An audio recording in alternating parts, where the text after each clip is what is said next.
হাশরের ময়দানে আল্লাহ তাআলা এক গুনাহগার বান্দাকে জাহান্নামী বান্দাকে জান্নাতে দিবেন এই কারণে সে ঘুমের মধ্যে আল্লাহকে একবার নাম ধরে ডাকার কারণে।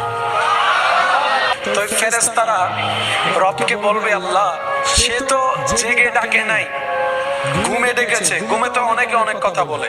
ফেরেশতাদের প্রশ্ন, আল্লাহ সে তো জাহান্নামী, গুনার হিসাব অনেক বড়, সওয়াব তেমন, কিন্তু রবের চাওয়া হচ্ছে তাকে জান্নাতে দেওয়া। তো যিনি আইন বানান তিনি কখনো আইন ভঙ্গ করলে মানায়? রব তো আইনের মধ্যে একদম আহকামুল হাকিমিন।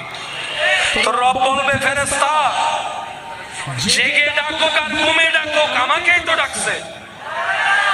আমার বান্দা ঘুমের মধ্যে আমাকে ডেকেছে, এটা আমার পছন্দ হয়েছে, তার একবার ডাক আমি কবুল করেছি, সেটাকে এক পাল্লায় রাখ, সারা জীবনের গুনাহ আল্লাহ অন্য পাল্লায় রাখ। ফেরেশতারা যখন দেখবে ওই অবচেতন মনে একবার রব ডাকা